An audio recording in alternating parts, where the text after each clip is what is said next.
everyone, and welcome to the fourth video tutorial on Chapter 2, Mastering Team Skills and Interpersonal Communication.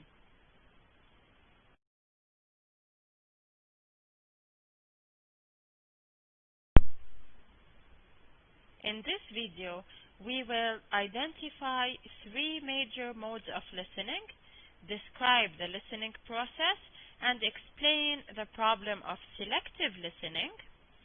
We will also explain the importance of nonverbal communication and identify 6 major categories of nonverbal expression. Let's begin.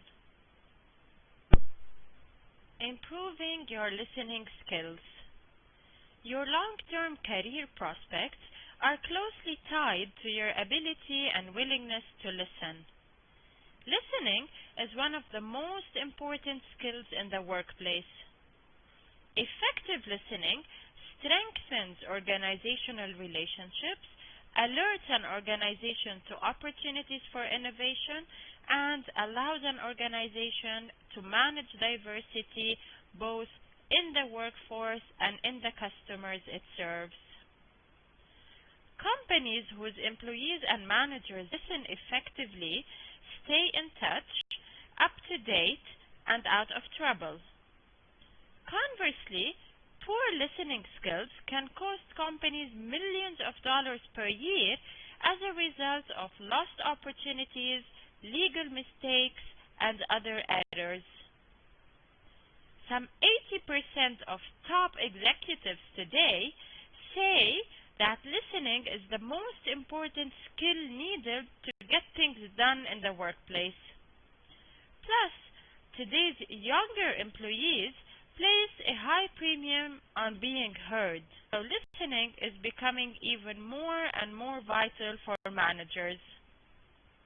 In fact, many of the leading business schools around the world have begun retooling their curricula in recent years to put more emphasis on soft skills such as listening, which we're also doing in BCOM2911 at SQU.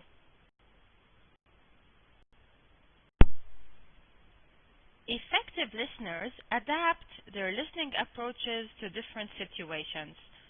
You personally will become a more effective listener by learning to use several methods of listening, which are content listening, critical listening, and empathetic listening. Let's go over each type of listening briefly. So the primary goal of content listening is to understand and retain the information in the speaker's message. Because you're not evaluating the information at this point, it doesn't matter whether you agree or disagree, approve or disapprove, but only that you understand. So try to overlook the speaker's style and any limitations in the presentation and just focus on the information, because the main target of content listening is to understand and retain the information that the speaker is sharing with you. Now, if you switch into critical listening mode, the goal of critical listening is to understand and evaluate the meaning of the speaker's message on several levels.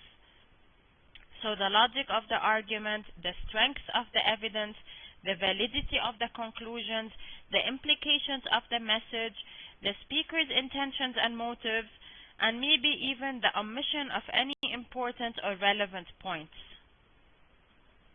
Now, while you are in the critical listening mode, if you are skeptical, if you have your doubts, ask questions to explore the speaker's point of view and credibility.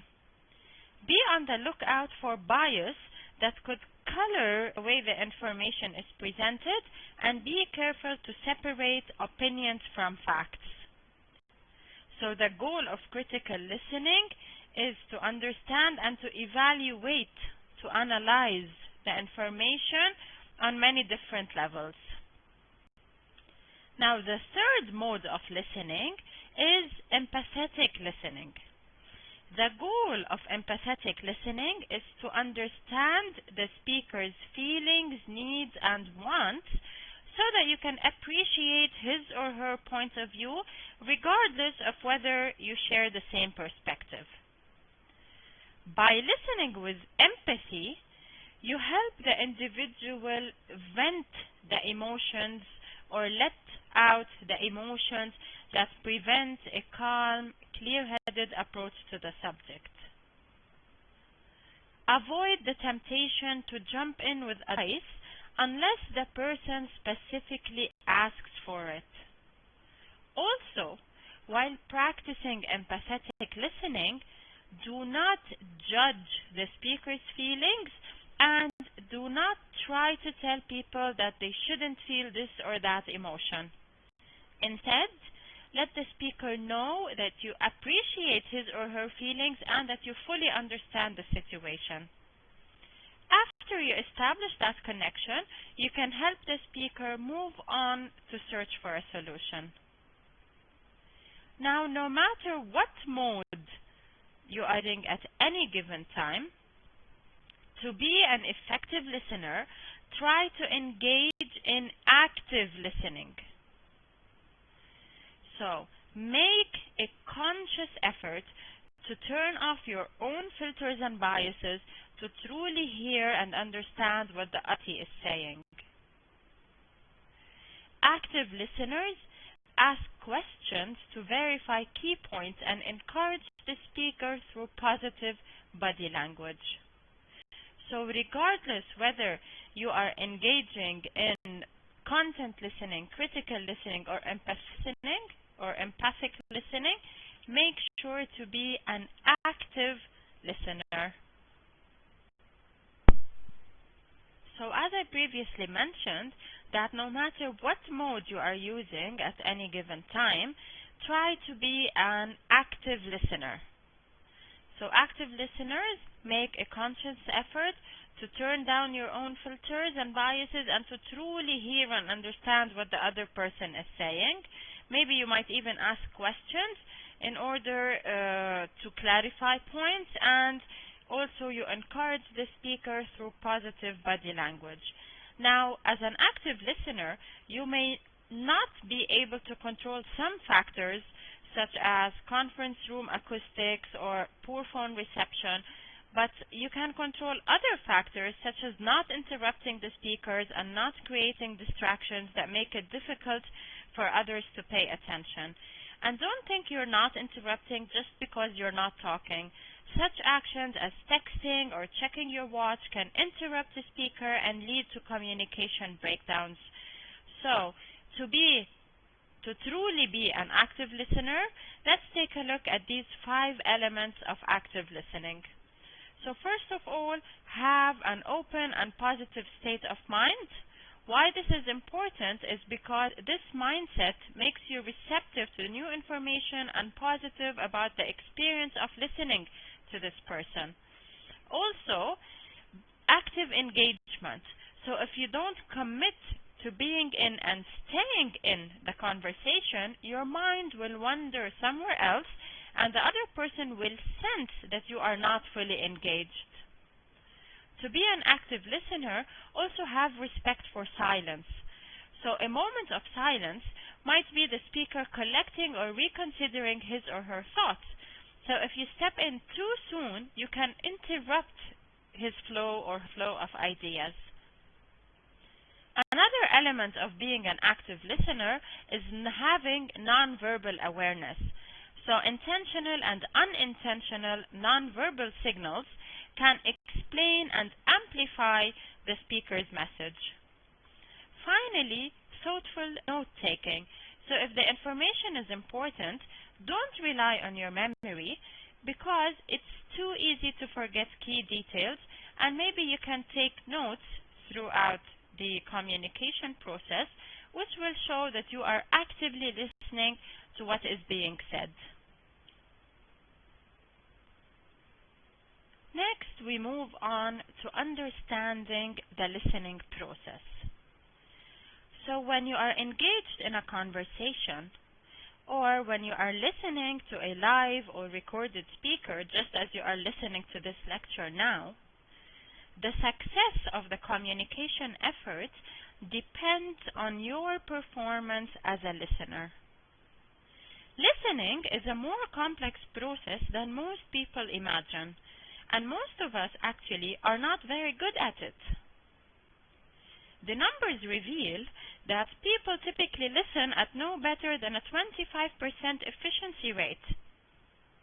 They remember only about half of what is said during a 10-minute conversation and forget half of that within 48 hours. Also, when questioned about material that they have just heard, people are likely to get some facts mixed up, although they just heard it. So this is not very good news. Sad, but true. Now, the good news is that listening is a skill that everyone can improve. Now, why is such a seemingly simple activity so difficult? I mean, I bet it never occurred to you that listening, we listen to a million things a day. It never occurred to us that listening is such a complicated process. Listening follows the same sequence as the general communication process model that we described in Chapter 1, but it has the added challenge that it is happening in real time. So, to listen effectively, you need to successfully complete 5 separate steps. The first step is receiving. So you start by physically hearing the message and recognizing it as incoming information. Physical reception can be blocked by noise, impaired hearing, or if you have poor hearing, or maybe even inattention. Some experts also include non-verbal messages as part of this stage because sometimes these non-verbal messages can influence the listening process as well by, for example, distracting you. Then the second step is decoding. So your next step is to assign meaning to the sounds that you are hearing. Dacă încep acum să vorbesc în limba română, sunt sigură că nimeni nu va înțelege nimic, nu-i așa? So by decoding the sounds you just heard and by trying to assign meaning to them, you realize that I'm talking in a foreign language. So I just talked to you in Romanian language. The second step in the listening process is to decode the information, which is to assign meaning to the sounds that you just received. And usually this is done, so you decode according to your own values, beliefs, ideas, expectations, roles, needs, and personal history. Now, the third step of the listening process is remembering. Before you can act on the information, you need to store it for future processing. As you learned in Chapter 1, incoming messages must first be captured in short-term memory before being transferred to long-term memory for more permanent storage. The fourth step of the listening process is evaluating. So your next step is to evaluate the message by applying critical thinking skills to separate fact from fiction or from opinion, and to evaluate the quality of the evidence that you just heard. And then finally, the fifth step of the listening process is responding. So after you've evaluated the speaker's message, you react, you respond. If you're communicating one-on-one or in a small group, the initial response generally takes the form of verbal feedback. If you're one of many in an audience, your initial response may take the form of applause, laughter, or silence. Later on, you may act on what you have heard. So if any one of these steps breaks down, the listening process becomes less effective or even maybe fails entirely. This is why listening is a complicated process. As both a sender and a receiver, you can reduce the failure rate by recognizing and overcoming a variety of physical and mental barriers to effective listening, which we will study in the next slide. Good and effective listeners look for ways to overcome the potential barriers throughout the listening process. Some factors you may not be able to control, such as conference room acoustics or poor phone reception. However, you can control other factors, such as not interrupting speakers and not creating distractions that make it difficult for others to pay attention. And remember, don't think that if you're not interrupting, it doesn't mean that you're not distracting the speaker. So, please avoid actions such as texting or checking your watch while you are listening, because those can interrupt the speaker and lead to communication breakdowns. Now, another barrier to effective listening is selective listening. So, selective listening is one of the most common barriers to effective listening. If your mind wanders, you may stay tuned out until you hear a word or phrase that gets your attention again. But by that time, you are unable to remember what the speaker actually said, and instead, you remember what you think the speaker probably said. Now, one reason listeners' minds tend to wander is that people think faster than they speak. So most people speak at about 120 to 150 words per minute. But listeners can process audio information at up to 500 words per minute or more. Consequently, your brain has a lot of free time whenever you're listening. And if left unsupervised, then it will find 1,000 other things to think about. So make the effort to focus on the speaker and use the extra time to analyze and paraphrase what you are hearing, or maybe even to take relevant notes. Overcoming interpretation barriers can be difficult because you may not even be aware of them. As Chapter 1 notes, selective perception leads listeners to mold messages to fit their own conceptual frameworks. Listeners sometimes make up their minds before fully hearing the speaker's message, or they may even engage in defensive listening, which is protecting their egos by tuning out anything that doesn't conform with their beliefs or their view of self. So even when your intentions are good, you can still misinterpret incoming messages if you and the speaker don't share enough language or experience. When listening to a speaker whose native language or whose life experience is different from yours, try to paraphrase that person's ideas. Also, give the speaker a chance to confirm what you think you heard or to correct any misinterpretation. So in addition to the barriers of noise, inattention, poor hearing, selective listening, and defensive listening, another barrier to effective listening is poor memory. So if the information you hear will be important to use later, write it down or otherwise record it. Don't rely on your memory. To remember material, you must first capture it in your short-term memory and then successfully transfer it to your long-term memory.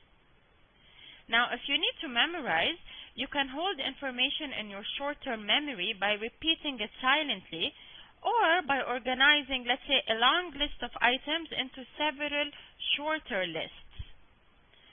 Now, to store information in the long-term memory, the following 4 techniques can help. First of all, associate new information with something closely related that you already know. So for example, oh, this new word, it sounds like this word that I know. Second, categorize new information into logical groups. So maybe you can alphabetize a list of names or put certain items in categories. It will make them easier to memorize. Third, visualize words and ideas as pictures. And this is especially useful for people who have more visual memories. And fourth, create mnemonics such as acronyms or rhymes. So I can create shortcuts of words that will help me remember. For example, the mnemonic Roy G. Biv, is an acronym. It's a shortcut that gives me the colors of the rainbow: red, orange, yellow, green, blue, and violet. Roy G. Biv. So just by remembering this mnemonic, this shortcut, I can always remember the colors of the rainbow. Moving on, we now look at this table that shows me the difference between effective and ineffective listeners. So effective listeners listen actively, while ineffective listeners listen passively. Effective listeners take careful and complete notes when applicable. Ineffective listeners take no notes, or maybe they do take notes, but their notes are ineffective. Effective listeners make frequent eye contact with the speaker, but of course remember this depends on the culture. Ineffective listeners make little or no eye contact, or maybe inappropriate eye contact, like they keep on staring in a way that is uncomfortable for the speaker. Effective listeners stay focused on the speaker and the content. Ineffective listeners allow their minds to wander off, are easily distracted, and work on unrelated tasks. Effective listeners mentally paraphrase key points to maintain attention level and ensure comprehension, while ineffective listeners fail to paraphrase. Also, effective listeners adjust listening style to the situation. So they will adjust whether it has to be content listening, critical listening, empathic listening. They will adjust their listening style to the situation, whereas ineffective listeners listen with the same style regardless of the situation. Furthermore, effective listeners give the speaker nonverbal cues or signals, such as nodding to show agreement or raising eyebrows to show surprise or skepticism. Ineffective listeners fail to give the speaker any sort of nonverbal feedback. Also, effective listeners save questions or points of disagreement until an appropriate time, whereas ineffective listeners interrupt whenever they disagree or they don't understand. Effective listeners overlook stylistic differences and focus on the speaker's message, while ineffective listeners are distracted by or unduly influenced by stylistic differences, and they are also judgmental. Effective listeners make distinctions between main points and supporting details, while ineffective listeners are unable to distinguish main points from details. And finally, effective listeners always look for opportunities to learn, while ineffective listeners assume they already know everything that's important to know, and they don't care about increasing their knowledge.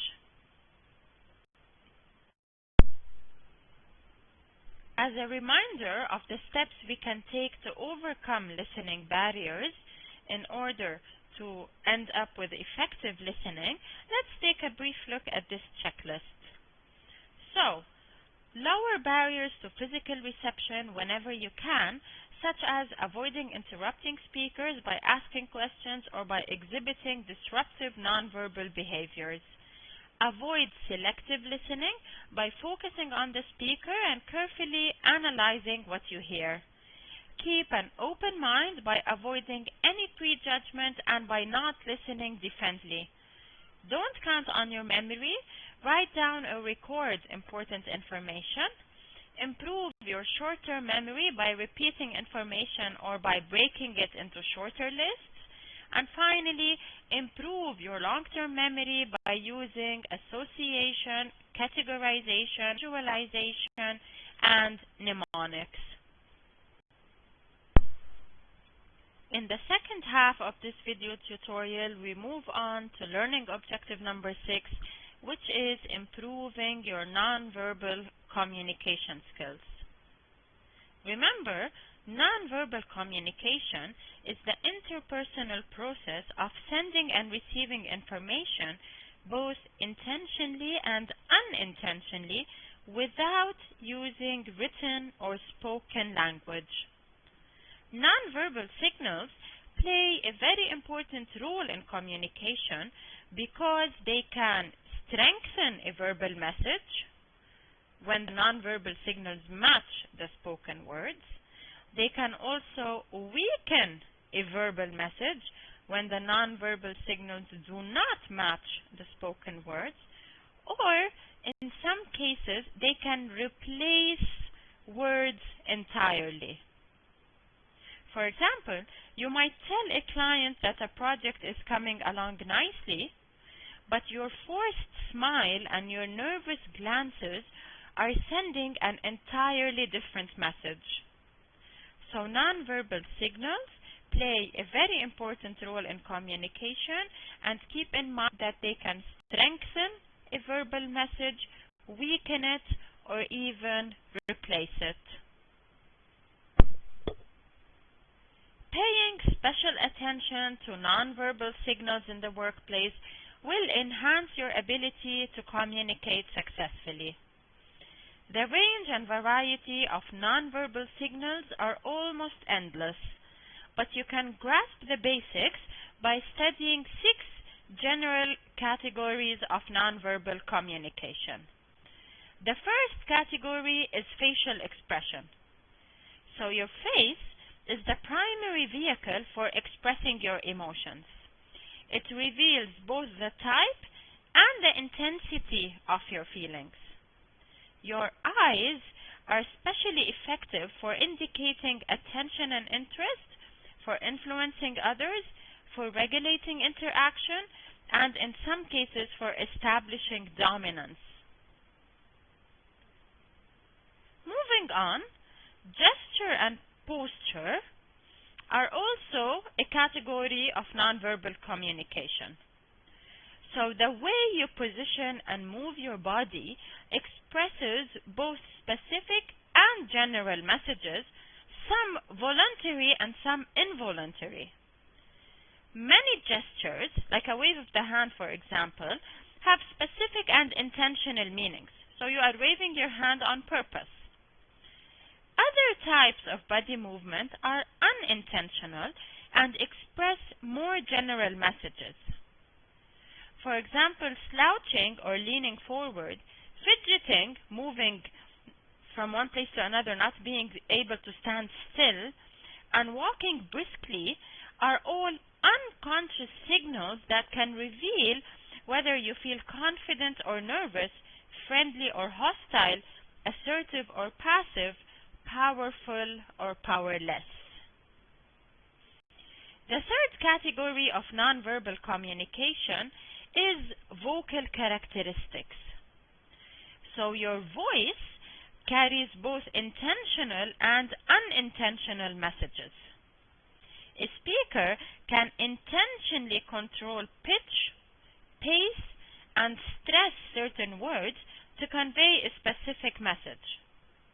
For example, compare these two questions. So if I say, "What are you doing?" versus "What are you doing?" So unintentional vocal characteristics can convey happiness, surprise, fear, and other emotions. Usually, when we are afraid, the pitch and the pace of our voice increases. So vocal characteristics also have hidden nonverbal messages. Now, the fourth category is personal appearance.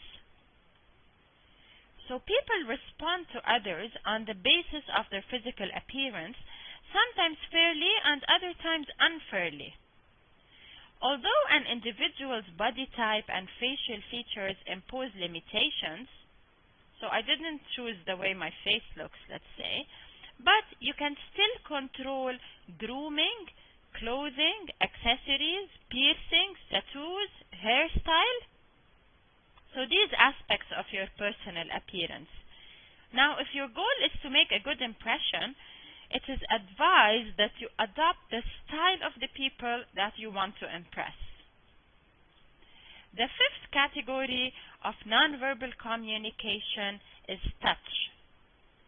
So touch is an important way to convey warmth, comfort, and reassurance, as well as control sometimes. Touch is so powerful, in fact, that it is governed by cultural customs that establish who can touch whom and how in different circumstances. For example, in the United States and the UK, people usually touch less frequently than people in France or Costa Rica do. Even within each culture's norms, individual attitudes toward touch vary widely. So even within the same culture, individual attitudes from one person to another may differ. Now, a manager might be comfortable using hugs to express support or congratulations, but maybe his or her subordinates could interpret those hugs as a show of dominance or maybe even sexual interest.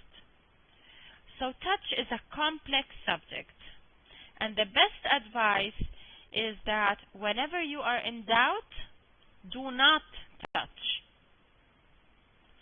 And then finally, the sixth category of nonverbal communication is time and space. So like touch, time and space can be used to assert authority, imply intimacy, and send other nonverbal messages. For example, some people try to demonstrate or show their own importance, or maybe even to show disregard for others by making other people wait for them. Others show respect by being on time. Similarly, taking care not to invade private space, such as standing too close when talking, is a way to show respect for others. Keep in mind that expectations regarding both time and space vary by culture. Paying attention to nonverbal signals will make you both a better speaker and a better listener. Now, when you're talking, be more conscious of the nonverbal signals you could be sending out. Are they effective without being manipulative? Ask yourself. Consider a situation in which an employee has come to talk to you about a raise. So this situation is stressful for the employee already. So don't say you're interested in what she has to tell you and then spend your time glancing at your computer or checking your watch. Because in this way, what you verbally said and what you are non-verbally doing are sending off conflicting messages to that poor employee. Conversely, if you already know you won't be able to give her the raise, be honest in your expression of emotions. Don't overcompensate for your own stress by smiling at her too broadly or by shaking her hand too vigorously, because both of these nonverbal signals would raise her hopes up without any justification.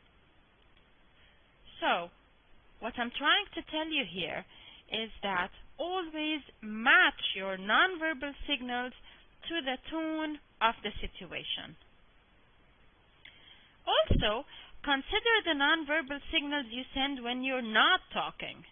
So the clothes you are wearing, the way you are sitting, the way you are walking.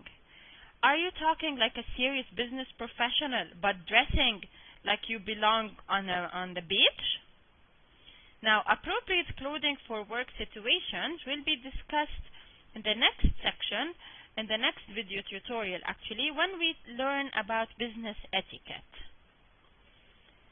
Furthermore, when you listen, be sure to pay attention to the speaker's nonverbal signals.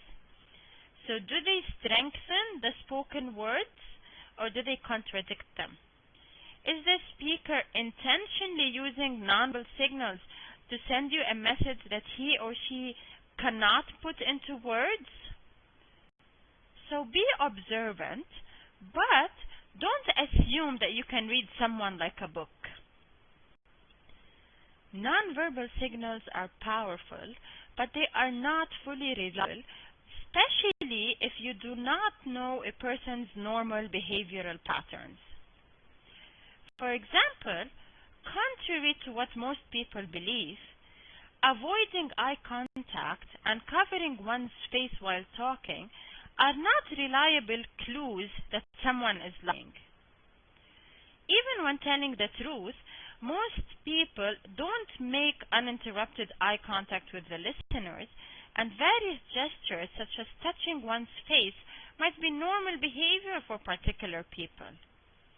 Moreover, these and other behaviors may be influenced by culture. So in some cultures, sustained eye contact can be interpreted as a sign of disrespect, or might just be ways of coping with stressful situations when you look away. So, if something doesn't feel right, ask the speaker an honest and respectful question. Doing so may clear everything up, or it may uncover issues that you need to explore furthermore. For a summary of ideas regarding nonverbal skills, let us go over this checklist, Improving Nonverbal Communication Skills. So to improve your nonverbal communication skills, understand the roles that nonverbal signals play in communication, complementing verbal language by strengthening, weakening, or replacing words. Note that facial expressions, especially eye contact, reveal the type and intensity of a speaker's feelings. Watch for cues from gestures and posture. Listen for vocal characteristics that can signal the emotions underlying the speaker's words. Recognize that listeners are influenced by physical appearance. Be careful with physical contact. Touch can convey positive attributes, but can also be as dominance or sexual interest. And pay attention to the use of time and space. We have reached the end of video number 4 on Chapter 2, Mastering Team Skills and Interpersonal Communication. In this lecture, we covered learning objectives number 5 and 6, which are to identify 3 major modes of listening, describe the listening process, and explain the problem of selective listening, as well as explaining the importance of nonverbal communication and identifying 6 major categories of nonverbal expression. As usual, I always invite you to get in touch if you require further explanations of any of the ideas or concepts in this video tutorial. And meanwhile, I thank you all for listening. Keep safe and always take care. Thank you.